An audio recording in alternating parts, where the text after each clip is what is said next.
Mesdames, mesdemoiselles, messieurs, bienvenue au Black Cat, le cabaret le plus éblouissant, le plus extravagant de toute l'Amérique.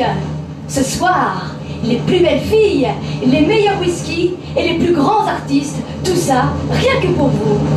Je m'appelle Betsy et vous êtes mes invités. Que le spectacle commence!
Des prouesses.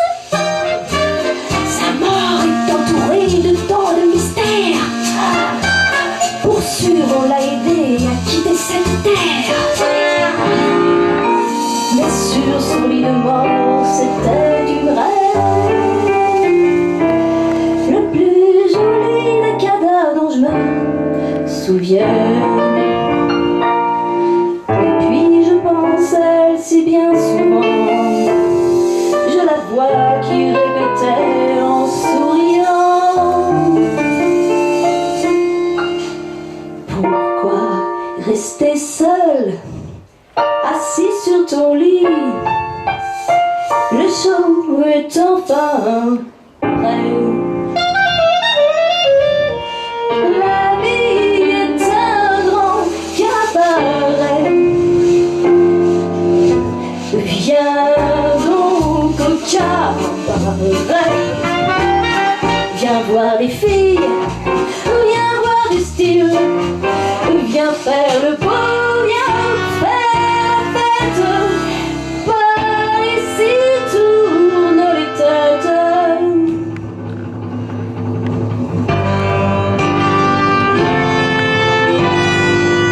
Du creux du berceau au fond du tombeau, bien courait le trajet. La vie est un grand cabaret, rien d'autre qu'un grand cabaret.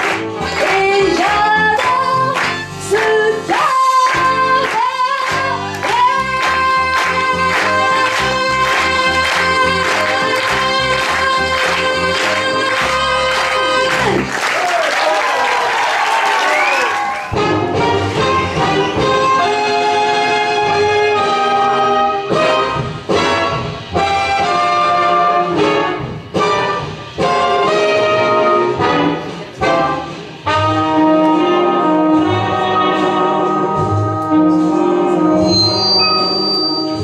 Someday he'll come along, the man I love, and he'll be big and strong, the man I love. And when he comes my way, I'll do my best to make him stay. He'll look at me and smile, I understand. And in a little while, he'll take my hand and throw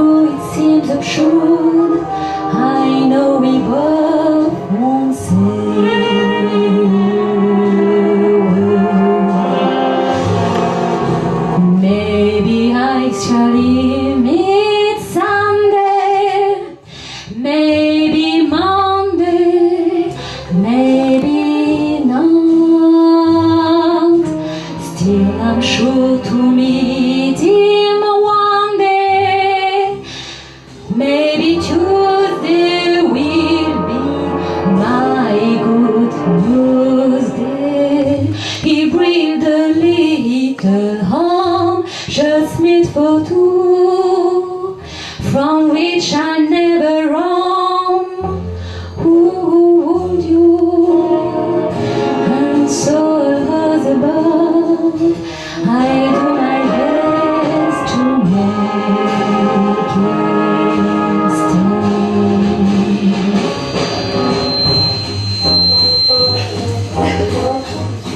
Di-di-da-di-da-da. Da-da-di-da-da-da-da.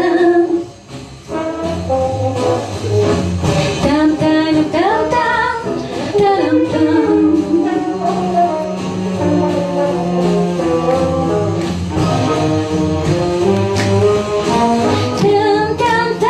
Dum-dum-dum-dum-dum.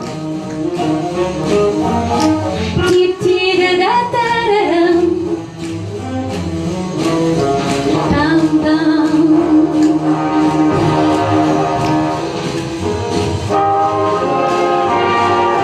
Maybe I shall meet him one day, maybe someday, maybe not. Still I'm sure to meet him one day. Maybe Tuesday will be my good news day. He built a little home just meant for two, from which I never roam. Who would you? And so was above. I'm waiting for the night I love.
It's you?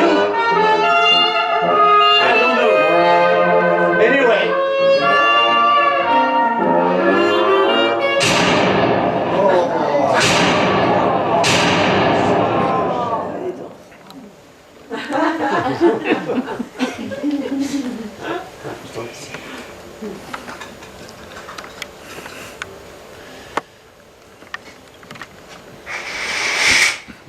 Fini avec eux.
embrassés.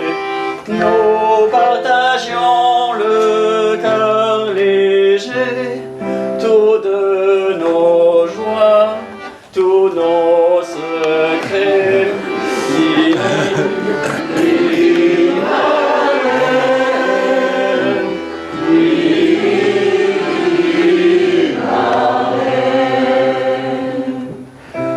Que la guerre crache son venin, que ta pauvre mère s'effondre de chagrin. C'est sur ta tombe que souvent nous nous rendions entre nos dents.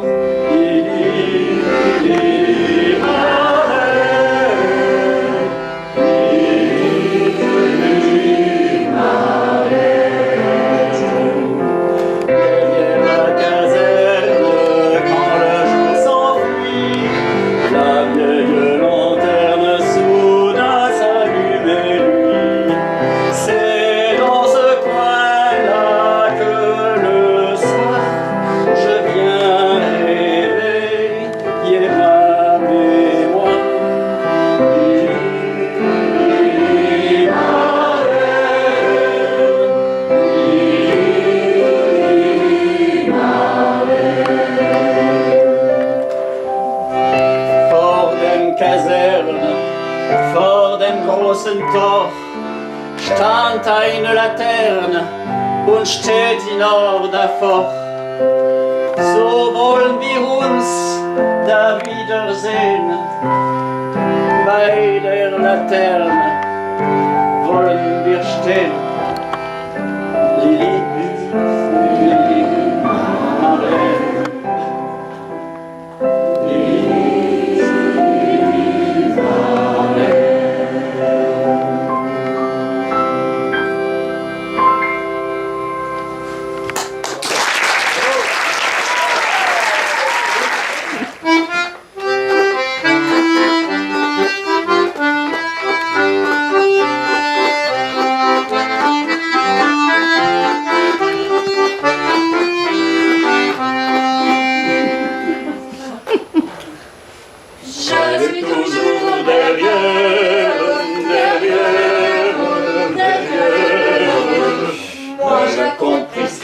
Marie m'a dit, je ne quitte plus mon mari. Il voudrait bien aller faire au bistrot une bonne belote en prenant l'apéro. Son petit tiercé comme font tous ses copains, mais non, y a jamais moyen, car je suis toujours derrière.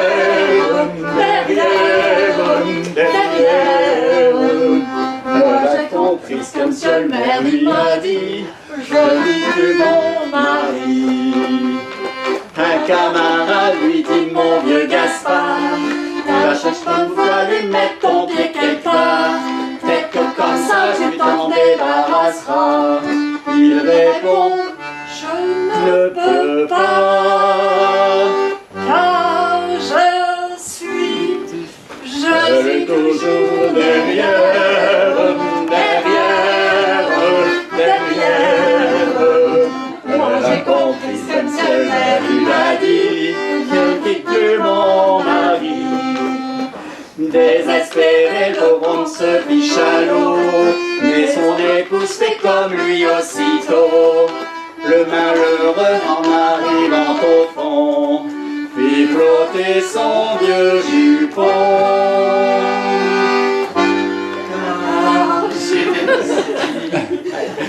Car je suis toujours derrière. Elle a compris ce que monsieur le maire lui a dit, et plus mon mari. En arrivant aux portes du paradis, le plein Saint-Pierre lui dit, êtes-vous marié? En arrivant au port du paradis, êtes-vous marié? Que le grand Saint-Pierre lui dit. Il lui répond, et la suis attendez, Ma femme ne va pas tarder.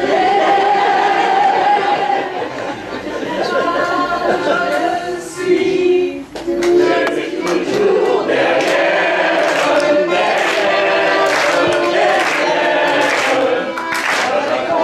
comme seul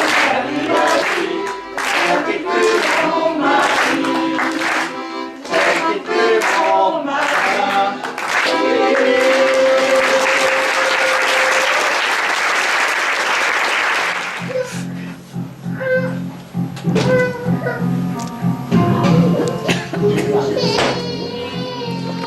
Un jour, en pleine nuit, mon médecin me téléphone. Je ne vous réveille pas. Bon, comme je dormais, moi je lui dis non. Et puis, il me dit, je viens de recevoir du laboratoire le résultat de nos 2 analyses. Alors, j'ai une très très bonne nouvelle à vous annoncer. Attendez là. Alors, je vous rassure, pour moi, tout va parfaitement normalement. Par contre, pour vous, mon vieux, il y a vraiment un truc qui cloche. Quoi? Mais qu'est-ce que j'ai en fait? Bah écoutez, vous avez en fait un chromosome en plus. C'est-à-dire, eh ben, que vous avez une case en moins. Ce qui signifie, bah écoutez, que vous êtes, c'est délicat à dire, vous êtes un tueur né. Vous avez le virus du tueur. Le virus du tueur? Alors, je vous rassure tout de suite, ce n'est pas dangereux pour vous. Par contre, pour ceux qui vous entourent, ils doivent se sentir visés. Hein. Mais, je n'ai jamais tué personne. Vous en faites pas, ça va venir. Est-ce que vous avez une arme? Oui, un fusil à air comprimé. Alors, pas plus de 2 airs comprimés par jour. Hein. Et là-dessus, le mec raccroche. Donc moi, toute la nuit, bah forcément, j'ai cru entendre le chromosome en plus tourner dans ma case en moins. Et le lendemain, bah, je me réveille, puis j'avais une envie de tuer, mais une envie de tuer irrésistible. Il fallait que je tue quelqu'un, mais alors que je tue quelqu'un maintenant, hein, là, tout de suite. Donc là, je me suis dit, qui tuer? Qui tuer? Ah ouais, hein, ouais, pas dans le sens, toi, qui es-tu? Qui cherche qui tu es? Dis-moi, dis-moi qui tu es, je te dirai qui tu es. Non, qui j'étais, je le savais, j'étais un tueur, et un tueur sensible. Enfin, tueur sensible, sensible, pas dans le sens du mot sensible. Non. Donc, personne n'était à ma portée, en fait. Il n'y avait personne à tuer. Personne n'était à ma portée, ma femme était sortie, comme de bien entendu. Et là, je me suis dit, bon bah, tu vas prendre sur toi. J'ai pris mon fusil à l'épaule, je suis sorti. Parce que je me suis dit, je vais tuer le premier venu. Et là, je sors, sur qui je tombe?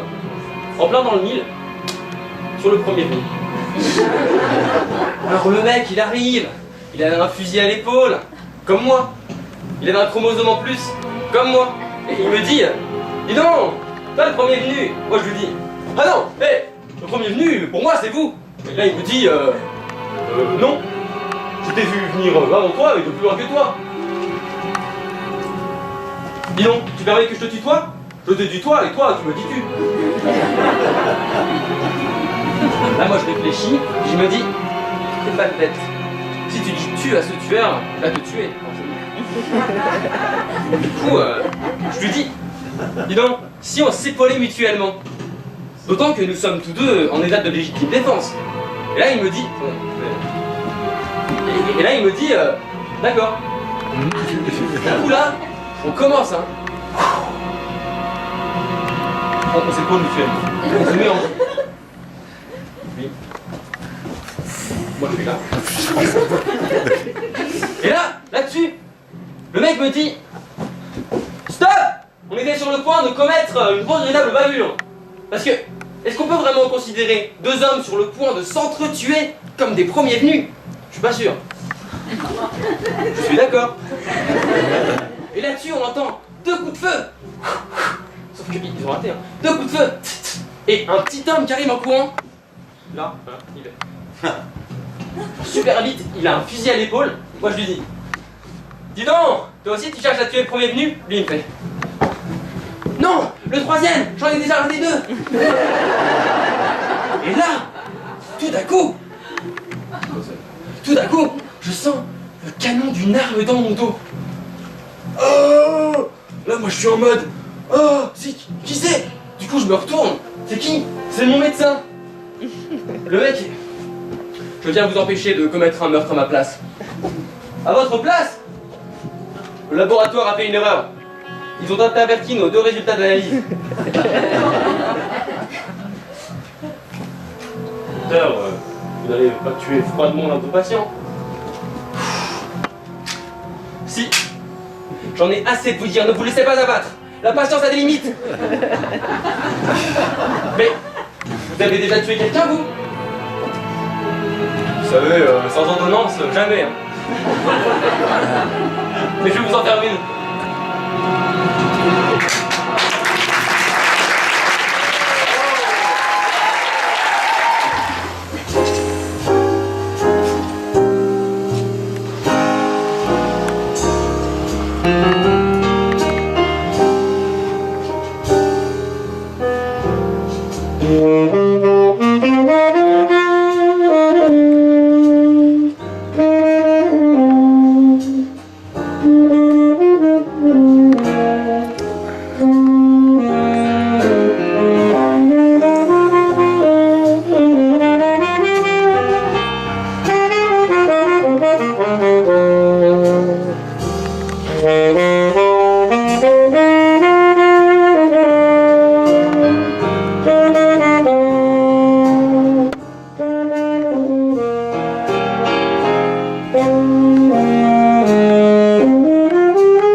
demande pas de te répondre en compliment, je te demande juste de lui dire un petit bravo. Attention, qui sonne quand même, hein. Pas appuyé, d'accord, mais qu'elle ne soit pas obligée de te faire répéter. Mais je ne peux pas. Tu ne peux pas dire bravo. Non. Même un petit bravo? Non. C'est quoi? C'est le mot qui te gêne? Non. C'est ce qu'il veut dire. Oh, ce qu'il veut dire, si tu le dis comme bonjour, déjà, il veut beaucoup moins dire ce qu'il veut dire. Hein. Allez, ça veut quand même un peu dire félicitations, non? Oui, mais pas plus, vraiment pas plus. Mais j'ai haï cette soirée. Tu as conscience de ça, Louise? J'ai tout détesté. Les costumes, les décors, la pièce, et elle. Surtout elle. Justement, comme ça tu n'es pas obligé de lui dire que tu n'as pas aimé, tu lui dis juste bravo, un tout petit bravo, et c'est fini, et moi j'enchaîne. Tiens, voilà sa loge. J'y arriverai pas. Jean-Claude, tu as vu où elle nous a placés? Au premier rang, au milieu de tous les gens connus. Elle a fait ça pour nous faire plaisir. Mais je n'ai éprouvé aucun plaisir. C'est bien pour ça que je ne te demande pas de lui dire merci. Là, d'accord, merci, serait un petit côté hypocrite. Surtout si tu t'es beaucoup ennuyé, mais bravo, franchement. Bravo, c'est rien. Un sourire. Même pas un demi-sourire. Une lèvre qui se retrousse à peine.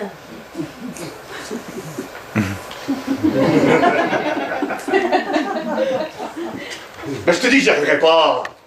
Alors dis-le 2 fois. 2 fois. Oui, bravo, bravo. 2 fois, ça glisse tout seul. On ne se rend presque pas compte qu'on l'a dit. C'est un peu comme oh, pardon. Quand tu dis oh, pardon, tu n'as pas l'impression de vraiment demander un pardon, de réclamer l'absolution pour ta faute. Non, c'est une petite phrase qui t'échappe. Et pourtant, le type sur lequel tu as renversé ta bière et qui a envie de t'égorger, en t'entendant dire oh, pardon, ça pèse aussitôt, se rendant compte que ce n'est pas un malotru qui lui a attaché sa veste. Non, c'est un homme bien, comme il faut, bien élevé, et il le devient aussitôt en te répondant « Je vous en prie ». Est-ce que tu comprends? Est-ce que tu pourras parler comme ça sans t'arrêter?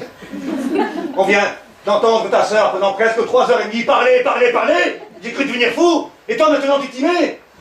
Mais c'est une blague. Si tu crois si tu comptes continuer, dis-le-moi tout de suite. Parce que avec toi, ça sera pas pareil qu'avec ta sœur. Je pars. Je fous le camp de cette salle et je ne reviens pas. Je ne reviens plus jamais. Je suis à bout. Tout ça parce que je te demande d'être poli avec ta belle-sœur. Elle a été polie, elle, sur scène. Hein, parce que c'est de l'art, c'est poli. Parce que c'est du classique, c'est poli. Parce que ça rime, c'est poli, c'est ça. Tu n'es quand même pas en train de m'expliquer que Racine est mal élevé. Elle m'a torturé toute la soirée, lui. Tu m'entends? Torturé. Je me demande comment j'ai fait pour supporter ce supplice. Sans rien dire, sans broncher, comme ça, comme un lâche. Pendant 223 minutes 17 secondes. Ah, ça oui. Ah, ça j'ai vu, tu l'as regardé ta montre. Mais tout le temps. À un moment donné, j'ai cru qu'elle s'était arrêtée. Surtout dans sa longue tirade là avec le barbu là, son mari là, ça n'avançait plus. Je me suis dit, la garce, elle nous tient. 800 personnes assises, coincées dans le fauteuil. Elle a bloqué les aiguilles pour que ça dure plus longtemps. Je ne sais pas comment j'ai fait, Louise, je ne sais pas. Ouais, enfin n'exagère pas, tu n'es pas mort, hein. Non, c'est vrai, je ne suis pas mort. Et tu sais pourquoi? Louise? Parce que je me suis mise à répéter en boucle, sans cesse, sans m'arrêter, un mot, un seul mot, un mot magique. Entracte. Entracte. Mais il n'est jamais venu. Jamais. 5 actes. Sans une seule seconde d'interruption. Tu appelles ça la civilisation, toi? 15 ans d'attente, Jean-Claude. 15 ans que Simone attend de monter sur scène. Ce soir, pour la première fois de sa vie, elle vient de jouer Phèdre dans la plus prestigieuse salle de New York. Et toi, son beau-frère, tu refuses de lui dire bravo? Juste un petit bravo? Qu'est-ce que tu es devenu? Un animal? Elle vient de jouer Phèdre pour la première fois de sa vie ce soir? Mais tu te moques de moi? Et les jours de notre mariage, tu as oublié peut-être? Elle en a beuglé un passage, sans prévenir comme ça à personne.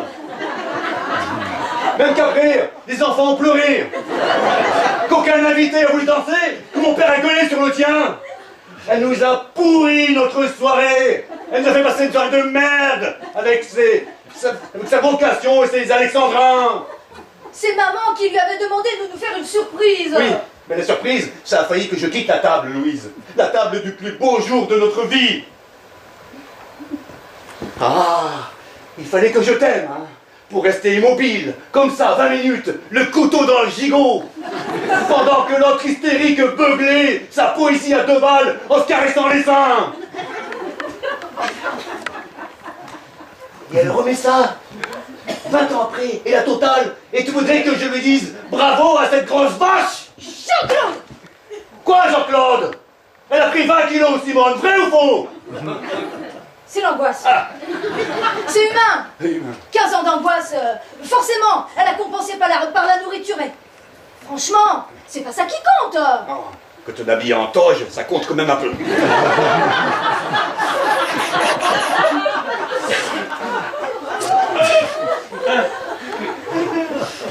Pourquoi tu es venu, Jean-Claude? Pardon? Pourquoi est-ce que tu m'as accompagné? Ah bah. Tu plaisantes? Pas le moins du monde. Tu connais la silhouette de Simone? Tu savais qu'elle allait jouer Phèdre? Pourquoi est-ce que tu es venu? Mais ça fait 3 mois que tu me bassines jour et nuit avec la première de ta sœur qu'il ne faut louper sous aucun prétexte. La date du 26 août est soulignée en rouge sur tous les agendas, tous les calendriers de la maison. Chez nous, c'est bien simple, il y aura eu 3 fêtes. Noël, Pâques et Phèdre. À ce propos, je te rappelle que ni ton père, ni ta mère, ni ton frère n'étaient là ce soir. Elle n'avait que 2 places. Et pourquoi c'est tombé sur nous? Pourquoi?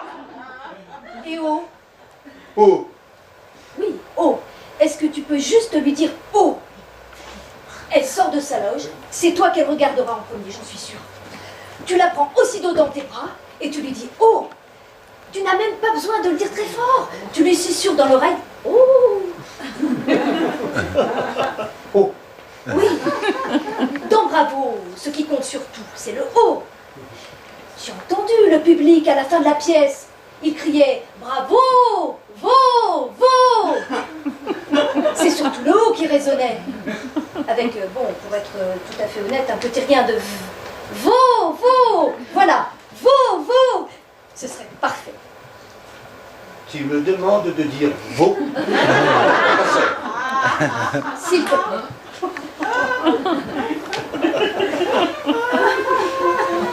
Louise, ne crois-tu pas que c'est le moment de parler de notre couple? J'en étais sûre. La fuite, la tangente, l'esquive. Une fois de plus, tu cherches à échapper à ce que je te demande. Jamais le moindre effort pour me comprendre, pour me satisfaire. Parce que toi, tu en fais des sacrifices. Beaucoup, Jean-Claude, beaucoup. Ah, je rêve. Je te signale, par exemple, que je t'ai proposé d'enlever 75% du mot bravo. Après m'avoir fourgué 4h30 de ta sœur. 3h30. Et l'heure qu'on est en train de passer à piétiner dans sa loge, ça compte pour du beurre. Elle se lave. Tu ne vas quand même pas compter de la même manière Simone dans Phèdre et Simone sous sa douche. C'est toi que je compte, Louise, en ce moment. Toi qui m'épuises autant qu'elle sur scène, qui t'additionne à ta sœur. En fait, je me rends compte que vous êtes exactement les mêmes. Hein?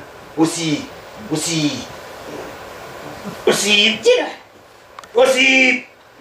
chiante d'une que l'autre. Ah, détrompe-toi, Jean-Claude. Je suis très loin d'être aussi chiante que Simone. Je le suis bien plus.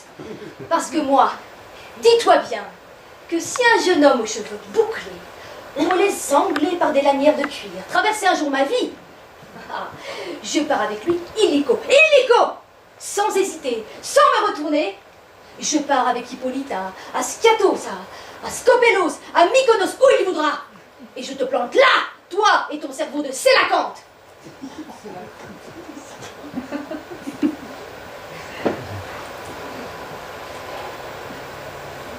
Tu ne dis rien?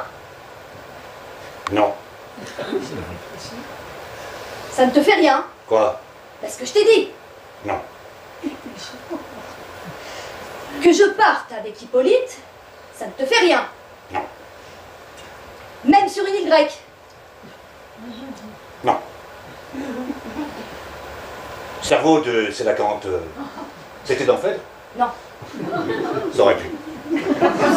C'est normal, ça vient du grec koilos, creux, et du grec akanta, épine. C'est un gros poisson, c'est notre ancêtre avant le singe. Ah, quand même. Pardonne-moi, je ne pensais pas ce que j'ai dit. Tu ne m'aimes plus. Et tu me le dis ici, ce soir. J'ai l'impression que ni toi ni moi, nous garderons un bon souvenir de cette soirée.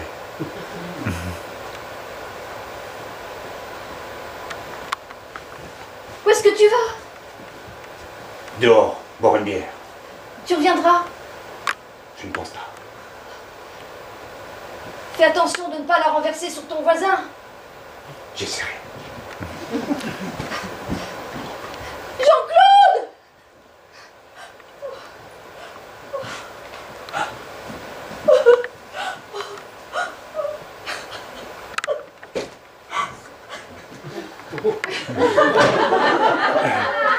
Ma chérie, tu es là? Alors ça t'a plu? Oh, mon chéri, tu as l'air toute bouleversée. C'est parce que... Parce que c'est une pièce qui parle très fort aux femmes, je sais. Non! C'est Parce que c'est bouleversant de voir ta sœur applaudie pendant 20 minutes. Jean-Claude m'a quitté! Ton mari? Oui. Quand il t'a quitté? Là, maintenant, il est parti! Avant la fin de la pièce? Ah non! J'ai eu peur. Jean-Claude! Mais c'est incroyable, ma chérie. Jean-Claude te quitte le jour de ma première de Phèdre. Et tu te souviens ce que je vous ai joué le jour de votre mariage? Bien sûr que je me souviens! Espèce de connasse! Salope! Ringarde! Grosse vache! Mais qu'est-ce que j'ai dit? Mais qu'est-ce que j'ai fait de mal? Louise! Louise! Et à moi? Tu ne me dis rien? Tu ne me dis pas bravo? Même pas un petit bravo?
Être marié, ça doit être terrible. Je me suis toujours demandé ce que l'on pouvait bien faire avec un homme en dehors de l'amour. Je vais donc enfin vivre seule et déjà je me demande avec qui.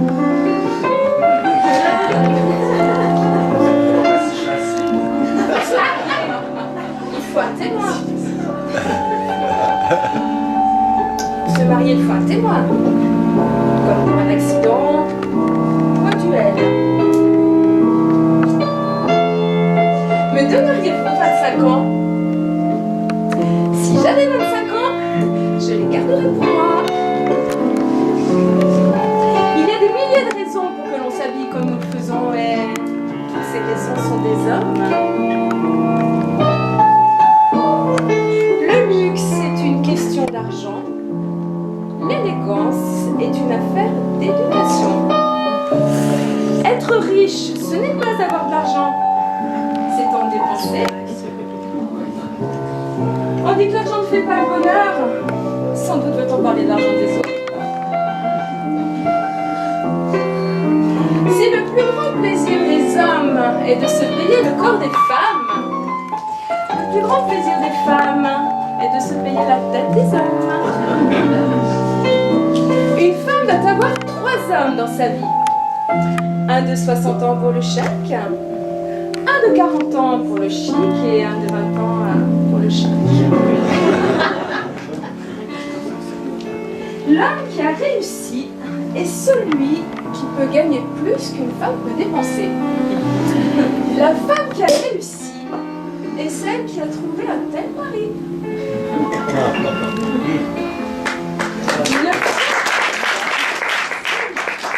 Ne faites jamais l'amour le samedi soir. Car c'est plus le dimanche. Vous saurez plus quoi faire. L'amour à deux, ça dure le temps de compter jusqu'à 3. Le mariage, c'est de résoudre à deux des problèmes que l'on n'aurait pas eu tout seul. Se séparer, ce n'est pas quitter quelqu'un, c'est se quitter tous les deux. Si tous ceux qui disent du mal de moi savaient exactement ce que je pense d'eux, ils en diraient bien davantage. Il y a des gens sur qui on peut compter. Ce sont généralement des gens dont on n'a pas besoin. Nous sommes loin de nous douter de tous les services que pourraient nous rendre nos défauts si nous savions les mettre en œuvre. Il y a des bêtises que j'ai faites uniquement pour avoir le plaisir de les raconter.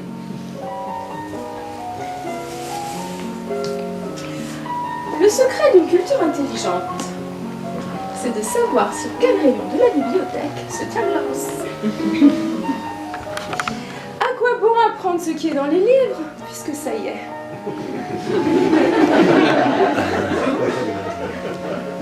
Il va falloir qu'un jour, enfin, je me décide à lire les livres que depuis 30 ans, je conseille à mes amis de lire.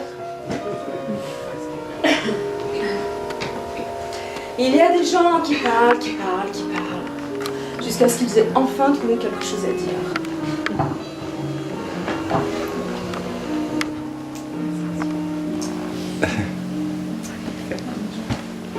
Avez-vous remarqué que lorsque l'on fait rétablir une conversation téléphonique coupée, on s'aperçoit que c'est tout dit. Dans une discussion, gardez-vous bien d'avoir le dernier mot le premier. Les voyages, ça sert uniquement à embêter les autres une fois qu'on est revenu.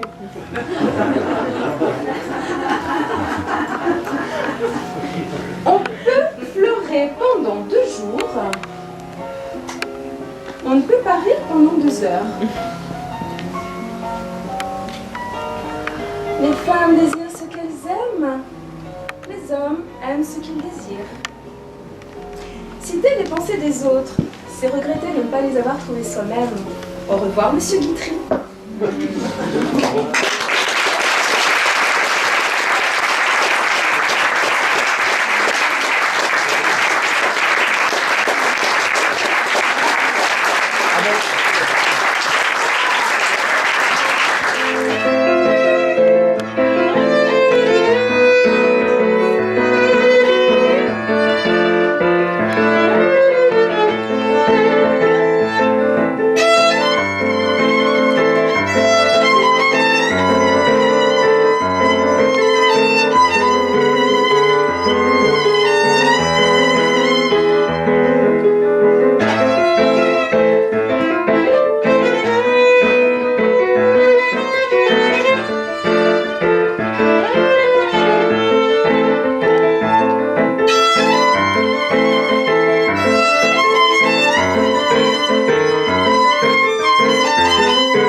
est arrivé, il était à peu près midi.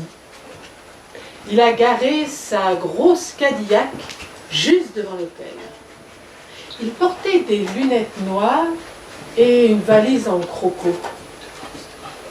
Lily était derrière le comptoir. Il a demandé une chambre. Lily lui a donné la numéro 7, la plus belle. Elle le voyait venir. Le type a écrit son nom sur le registre, puis il est monté. Lily a été écouter son feuilleton à la TSF. Moi, je suis restée là et je regardais son nom sur le registre. Luciano Migato. Le type est redescendu peu de temps après et il a demandé s'il pouvait manger. Lily lui a dit qu'on ne faisait pas restaurant, non. Mais par contre, qu'il pouvait très bien aller chez Joe, qu'il serait bien reçu, qu'on y mangeait très bien, et il n'avait qu'à dire qu'il venait de sa part. Le type a remercié et il est parti. Moi, ce type, je le trouvais louche. Je l'aurais bien suivi, mais Lily a commencé à préparer le repas, alors du coup, j'étais avec elle dans la cuisine et on était là, tous les deux. Lily était en train de lire le journal. Elle adore lire le journal en mangeant. Quand tout à coup, elle m'a fait sursauter. Macbeth, tu te rends compte? Il joue Macbeth ce soir au théâtre, au Palace. Oh, tu sais, comme j'aimerais y aller. Quand j'étais jeune, tu te souviens, j'ai eu un petit rôle dans Macbeth. Etc. Moi, j'ai rien dit, hein, j'avais rien à dire. Puis elle a continué comme ça, jusqu'à la fin du repas. Après le repas, elle a été faire sa sieste. Moi, je suis redescendue, j'étais dans le salon, me reposer dans le fauteuil. Le type est arrivé à peu près vers 3 heures. Il a pris sa clé sur le tableau et il me regardait d'un air complice. Moi, j'ai à peine tourné la tête. Ah non, non, non, ce type ne me revient pas et de moins en moins. Lorsqu'il est redescendu, à 6 heures, Lily était là, derrière le comptoir, et lorsqu'il lui a redonné sa clé, elle n'a pas pu s'empêcher. Ça a été plus fort qu'elle. Elle lui a commencé à lui parler du théâtre, de Macbeth. Elle lui a dit, vous vous rendez compte, il joue Macbeth au théâtre, au Palace, ce soir. Ah oui, a dit le type. Vous aimez le théâtre? Oh, si j'aime le théâtre. Ah oui, a dit Lily. D'ailleurs, moi-même, quand j'étais jeune, elle a commencé à sortir sa tirade. Elle la sort à qui veut bien l'entendre. Le type lui a dit, si vous voulez, je peux vous avoir une place. Oh, si elle avait pu sauter au plafond, elle l'aurait fait, ça c'est sûr. Elle a dit, vous croyez? Ah oui, a dit le type. Je connais le metteur en scène. D'ailleurs, c'est un peu pour cela que je suis là aujourd'hui. Mais bon, peu importe. Oh non, mais c'est pas possible, a dit Lily. Il y a l'hôtel, et puis... Elle a fait semblant de réfléchir pendant quelques secondes, et puis elle a dit, oh, puis après tout, oh oui, d'accord, ça me ferait tellement plaisir. Le type a dit, eh ben d'accord, alors je viendrai vous chercher à 8 heures. Oh, mais je sais pas quoi mettre, j'ai rien à mettre, comment je vais m'habiller? Oh, je vous ennuie avec toutes mes histoires. Mais non, pas du tout, a dit le type en souriant. Je viens vous chercher à 8 heures, d'accord? Ah oui, d'accord, a dit Lily, à 8 heures. Et le type est sorti. Lily m'a regardée et elle m'a dit, tant pis hein, pour l'hôtel. Moi, j'ai pensé, tant pis. Hein. Et puis Lily, elle est montée se préparer. Elle avait les yeux brillants de joie et elle chantonnait. 8 heures. Le type est arrivé. Lily avait mis sa belle robe bleue à paillettes. C'est vrai qu'elle lui va bien. Hein. Le type lui a dit qu'elle était époustouflante. Bon, il exagérait un peu quand même. Lily a à peine rougi. Elle a souri, le type lui a tendu son bras et ils sont sortis. Moi, je me disais qu'il allait se passer quelque chose. Alors, je suis passée par la cuisine et je suis sortie. Il faisait sombre cette nuit-là. Il n'y avait pas de lune. J'ai marché et direction de Central Park. J'ai traversé tout le parc. Et là, je suis arrivée à Broadway. Ensuite, me suis postée juste en face du palace. Et j'ai attendu.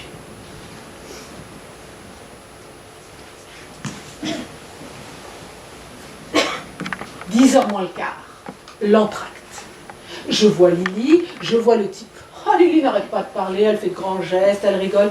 Le type, lui, a l'air beaucoup plus absent. Il fume sa cigarette tout en regardant sans arrêt derrière lui. La sonnerie retentit, tout le monde retourne au théâtre. J'attends. 11h, tout le monde sort.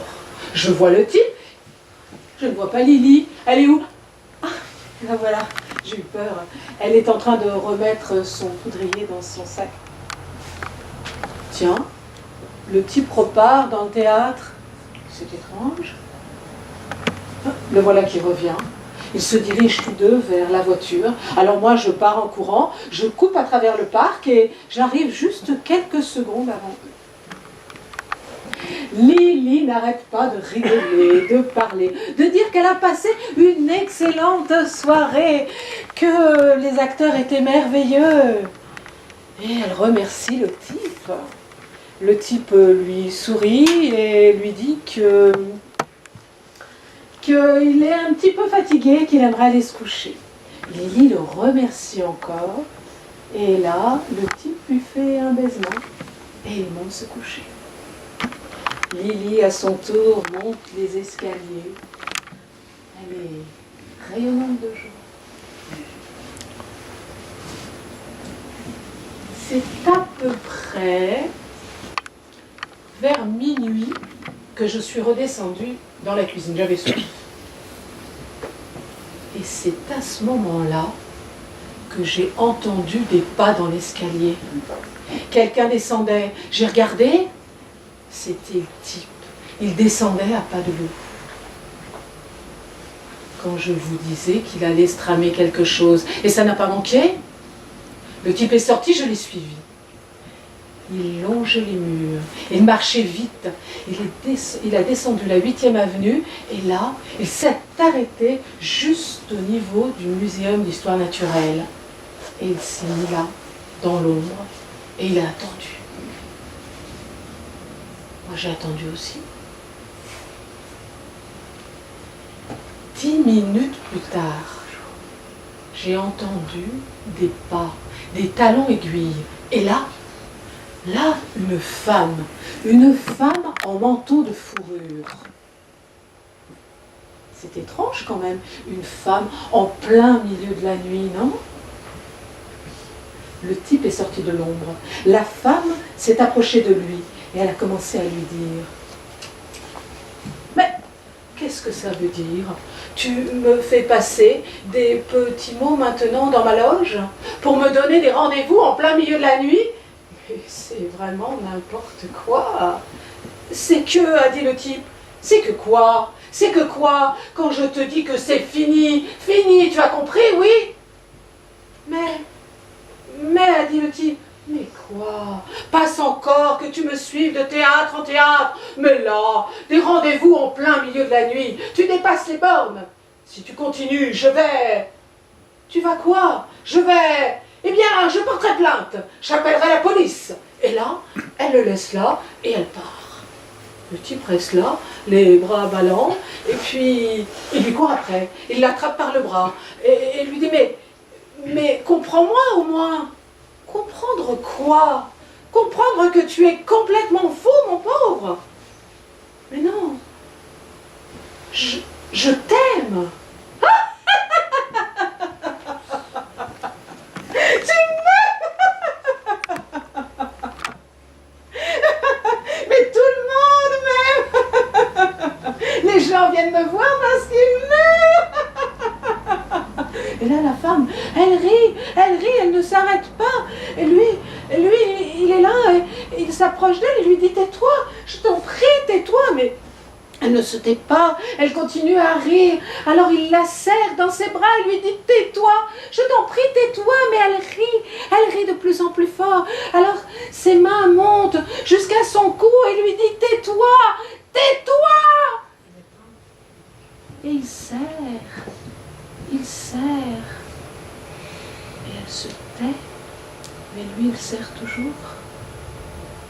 Jusqu'à ce qu'elle ne devienne qu'une poupée de chiffon qui tombe dans ses bras.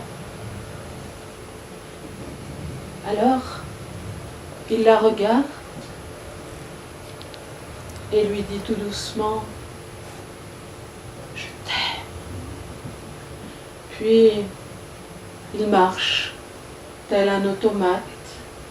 Il traverse l'avenue, rentre dans le parc, marche jusqu'au lac, et là, il fait glisser son corps dans l'eau sombre. Il a une larme qui coule sur sa joue. Et moi, je rentre à l'hôtel.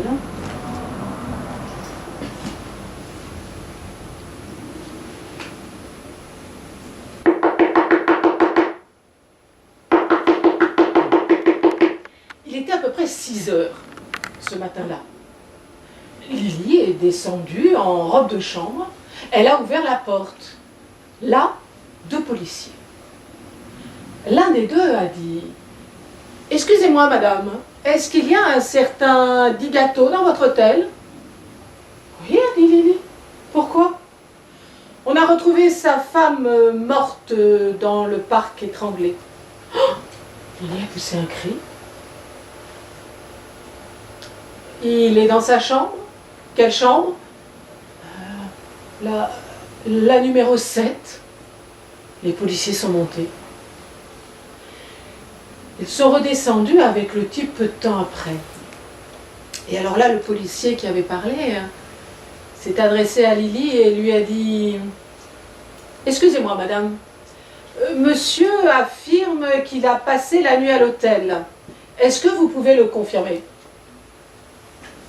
Oui, a dit Lily, oui. Oui, bien sûr, on a été voir Macbeth ensemble hier soir. Oui, d'accord, mais bon, excusez-moi d'être un peu direct, mais est-ce que vous avez passé la nuit ensemble? Lily a foncé les sourcils, s'est tournée vers le type. Le type lui a fait un beau sourire. Alors, elle a regardé le policier droit dans les yeux et lui a dit « Oui, je peux vous le confirmer. »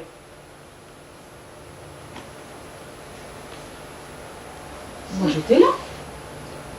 J'avais tout vu. Je savais très bien que Lily mentait. Et que ce type-là était un assassin. J'aurais pu tout dire. Mais à quoi bon? Alors, j'ai miaulé.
Pour remplacer mon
de cyanure. Ça fait des morts propres et nettes. J'ai fait tout ça bien en cachette. Comme il a l'estomac fragile, il est cardiaque et hémophile. C'est le crime parfait, tout en douceur. Il est 20h. J'attends qu'il meure. Mais je comprends pas, monsieur l'agent, ce que l'ambulancier vous a dit. C'est pourtant simple et évident. Le cœur a lâché, tout est fini.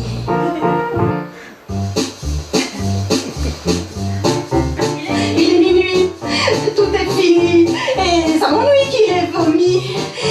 C'est un cauchemar, je vais me noyer dans la baignoire. J'ai fait glisser dans l'eau glacée, mais ça l'a tout revigoré. La petite ampoule qui pend là-haut pourrait très bien tomber dans l'eau. Du 110 volts dans les gencives, ça m'étonnerait bien qu'il survive. En un éclair, le voilà cuit, il est minuit, tout est fini. Mais monsieur le juge, je vous l'assure, il bricolait toujours tout nu, avec une telle désinvolture. Je l'avais prévenu, mais j'en sais pas plus.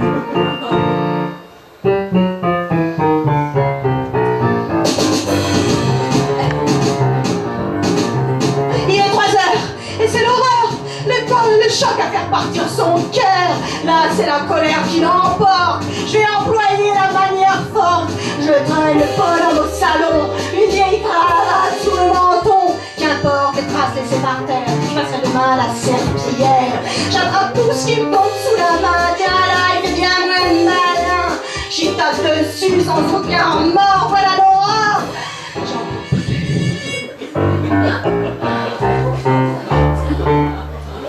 Mais je vous le jure, monsieur le président, quand on voit ce qui traîne dans nos rues, faut pas s'étonner que les braves gens se fassent tuer chez eux. J'en ai pas plus.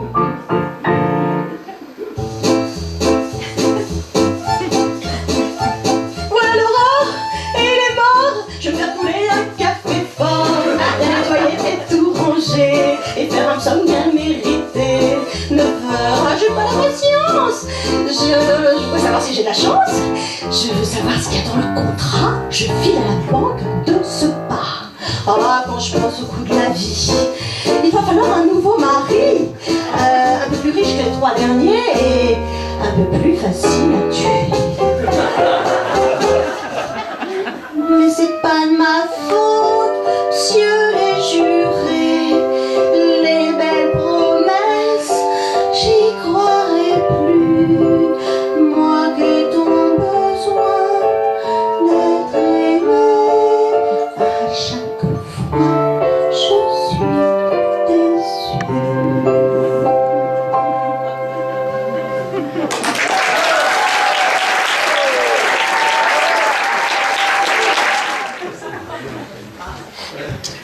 Chérie, je t'aime. Et j'ai quelques petites choses à te dire. Une 50aine. Tout d'abord, est-ce que tu pourrais arrêter de ranger? Est-ce que je range, moi? Merde. Tout d'abord, concernant mes envies de sexe. J'en ai marre de quémander. Qu'est-ce qu'il faut que j'ai pour avoir du sexe? Un permis de construire? Que tu fasses un régime, c'est très bien, tu en as besoin. Mais je ne suis pas ton partenaire minceur. J'en ai marre de tes produits light. Dans cette baraque, tout est light. Tout sauf toi. Dommage. Ma chérie, j'aimerais également que tu aies un petit peu d'humour. Quand pour Noël je note une prostituée, c'est pour rire. Ça fait bien longtemps que je ne crois plus au Père Noël.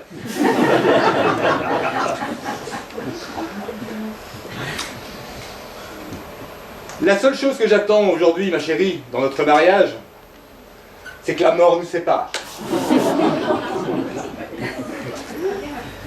Et puis j'en ai marre que tu dépenses des fortunes dans tes crèmes pour avoir une peau de pêche, alors que moi ce que je vois, c'est de la peau d'orange.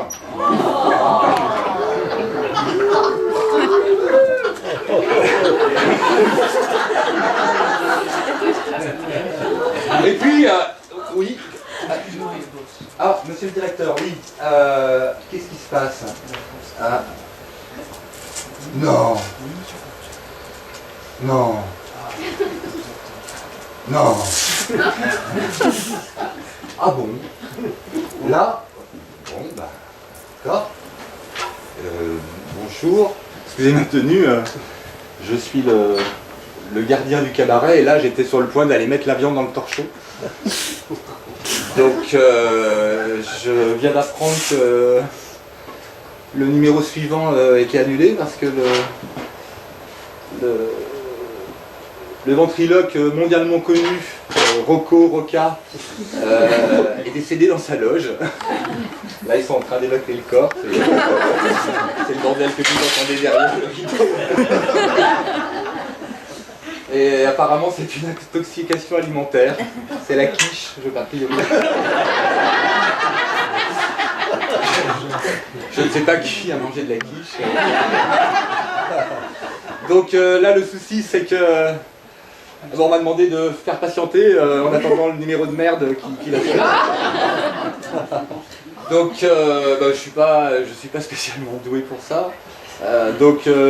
Moi ce que je vous propose c'est qu'on parle d'un sujet qui me tient à cœur. Un truc que vous messieurs vous avez quasiment tous chez vous, notamment dans la cuisine. Un truc qui sert à rien. Vous avez une idée? Un Thermomix? Vous avez une idée? Thermomix? Thermomix, non. On est dans les années 30, mademoiselle. Reprenez-vous. Bon, un truc qui fait chier matin, midi et soir. C'est quoi? Hein? C'est pas gagné. Un truc qui a la migraine. Ah, oui, Rocco. Oui, monsieur, oui. Vous avez dit une femme. Et c'est comment votre nom? Rocco. C'est sympa, Rocco, comme prénom. J'aime beaucoup. Donc, comme l'a dit très bien Rocco, voilà, nous allons parler des femmes. J'adore les femmes. Enfin, surtout celles des autres. Donc, la femme, oui, ce mammifère paresseux qui fait pipi assis. Alors que nous, oh, ça va, je fais évacuer la salle. Ce mammifère paresseux qui fait pipi assis, alors que nous, les hommes, les vrais, un arbre nous suffit, un arbre, même mort. Vous, mesdames, il vous faut un buisson, 1 mètre de haut, 3 mètres de large, avec des petites fleurs pour rendre ce moment merveilleux. Autant dire, c'est chiant. Donc, n'étant pas forcément objectif, vous comprenez, j'ai proposé aux messieurs qui sont dans la salle de noter sur une feuille quelques remarques sur leur épouse. Parce que apparemment ici c'est pas toujours le cas. Alors je vais donner à Rocco, alors tu prends ça de la main gauche que de la main droite, j'ai pas envie que ça colle. Donc voilà, tu distribues.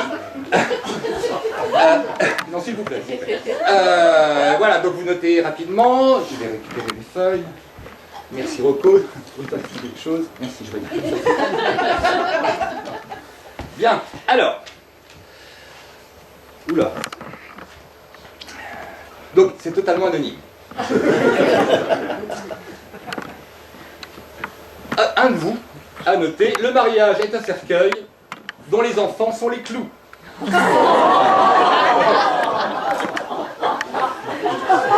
Sébastien, c'est pas sympa.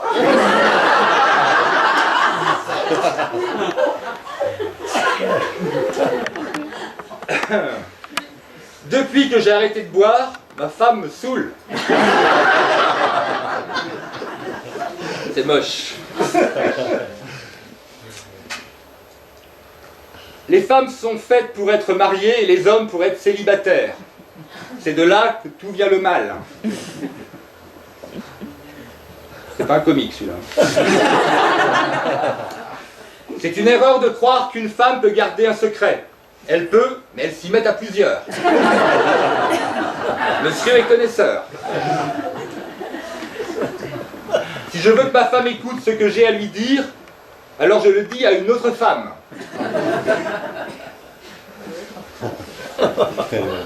À l'égard de celui qui m'a pris ma femme, je n'ai pas eu pire vengeance que de la lui laisser. Mais non, Mamour, c'est pas toi. Ah là, il y a du lourd. Ma femme s'est faite troncher à Verdun.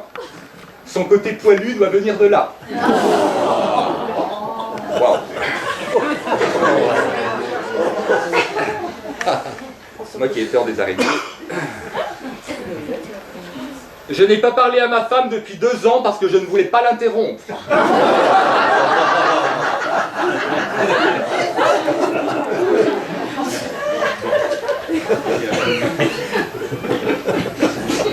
C'est bien gentil la beauté intérieure, moi j'y suis pas souvent à l'intérieur.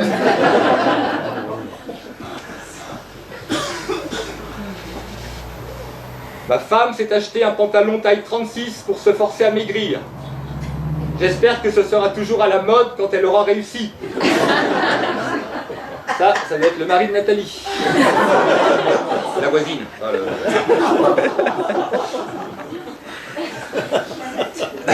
Ah non, c'est peut-être là, je sais pas, j'hésite. Ma femme est magicienne. Elle me casse les couilles, sans même les toucher.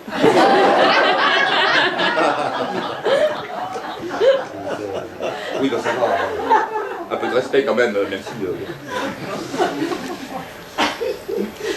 Et le dernier... Ah, non. Ah.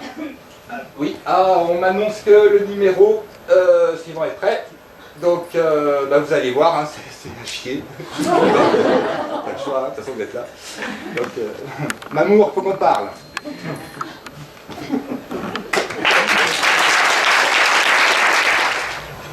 En haut de la rue Saint-Vincent,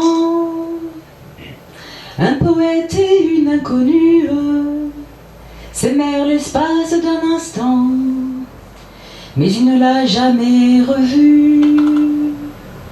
Cette chanson il composa, espérons que son inconnu, un printemps de printemps l'entendra, quelque coin au coin d'une rue. La lune trop blême pose un diadème sur tes cheveux roux. La lune trop rousse de gloire éclabousse ton jupon plein de trous. La lune trop pâle caresse l'opale de tes yeux blasés. Princesse de la rue, tu seras la bienvenue dans mon cœur blessé. Les escaliers de la butte sont durs aux miséreux. Les ailes des moulins protègent les amoureux.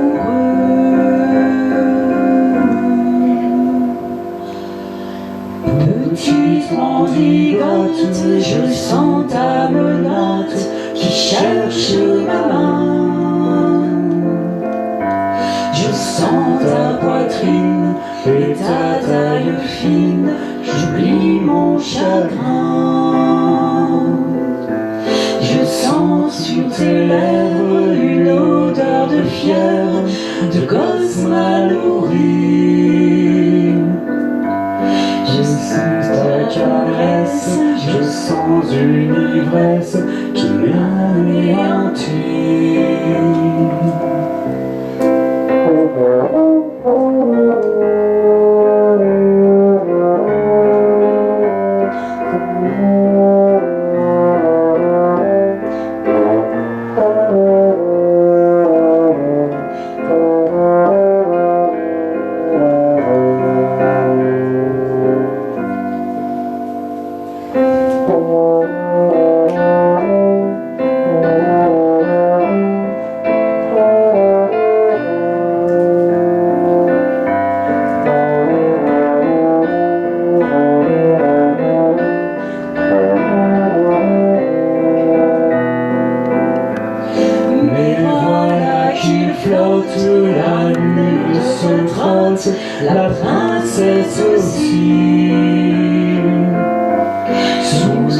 ciel sans lune, je leur